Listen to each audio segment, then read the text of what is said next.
This is a 10th chapter of biology, respiration in organism.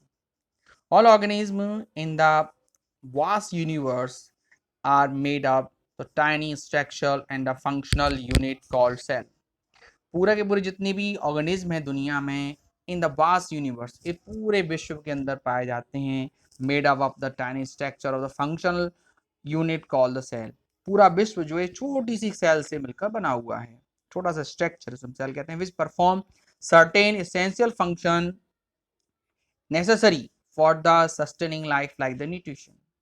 वो पूरे जितने प्रकार के हम रेस्पायरेशन करते हैं, भोजन खाते हैं और भी डिफरेंट टाइप की जितनी भी एक्टिविटी हम एक ह्यूमन करते हैं एक सेल के अंदर जरूरी होती हैं जीवित रहने के, like the nutrition, transport, excretion and the reproduction.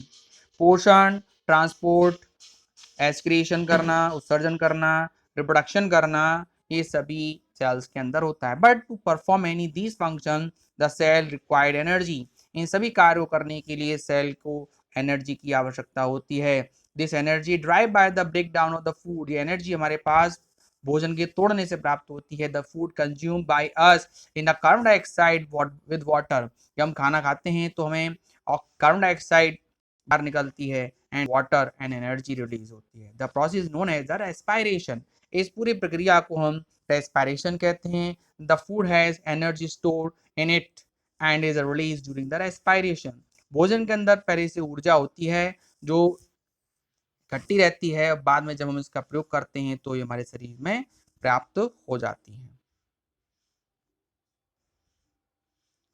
In the above picture it can be easily observed that the energy obtained by the consuming the food is used in studying।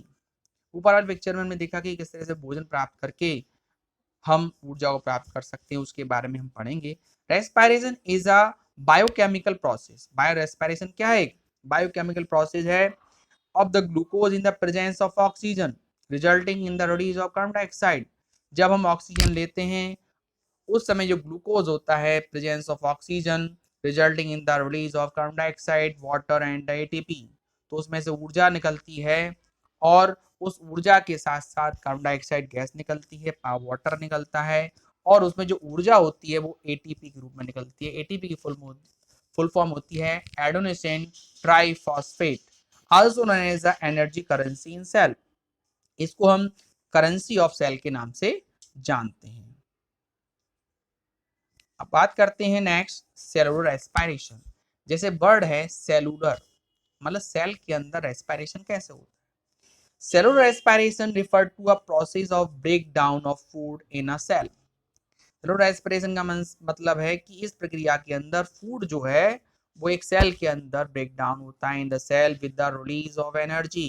इसके अंदर ऊर्जा रिलीज होती है। This cellular respiration can take place in either aerobic respiration और anaerobic respiration. इसमें दो word आप देख रहे हैं, एक तो aerobic, anaerobic respiration.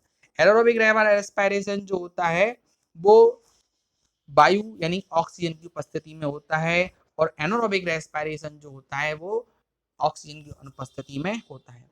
While breathing we breathe in oxygen, breathe out carbon dioxide. जब हम ब्रीथिंग करते हैं तो ऑक्सीजन इन होती है और कार्बन डाइऑक्साइड आउट हो जाती है। The breathe in oxygen it transported to the entire body part each cell. जब हम सांस लेते हैं तो ये जो ऑक्सीजन होती है हमारी पूरी सेल्स के अंदर जाती है। This oxygen required by the cell for break down. Food को ब्रेक डाउन करने के लिए ऑक्सीजन की आवश्यकता होती है और food in order to drive energy to perform necessary function for the survival. जीवित रहने के लिए हमें ऊर्जा की आवश्यकता होती है और ये ऊर्जा हमें ऑक्सीजन के ब्रेक डाउन के बाद एटीपी के रूप में, करेंसी के रूप में प्राप्त होती है जो कि हमें सर्वाइवल करने के लिए जरूरी होती है। इस पिक्चर में हम देख सकते हैं कि ब्रीथिंग इन हो रहा है,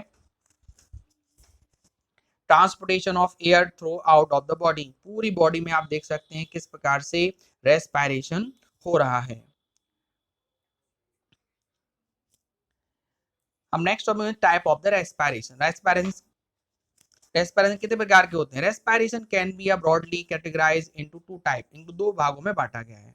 पहला रेस्पिरेशन एरोबिक रेस्पिरेशन और एनारोबिक रेस्पिरेशन। जैसे मैंने आपको ऊपर ही बताया, aerobic respiration refer to the process of break down of food into carbon dioxide and water in the presence of oxygen. जब ऑक्सीजन की उपस्थिति होती है तो उसमें कार्बन डाइऑक्साइड और वाटर बनता है, और ये एयर की उपस्थिति में होता है, एयर मतलब ऑक्सीजन की उपस्थिति में। Anaerobic respiration refer to the process of break down of food into carbon dioxide and water in the absence of oxygen. Anaerobic respiration क्या होता है? उसके अंदर जिसमें ऑक्सीजन की अनुपस्थिति होती है और कार्बन डाइऑक्साइड बनती है और वाटर भी उसमें से निकलता है। तो ये यहाँ पर आपका टॉपिक खत्म होता है। साहब जी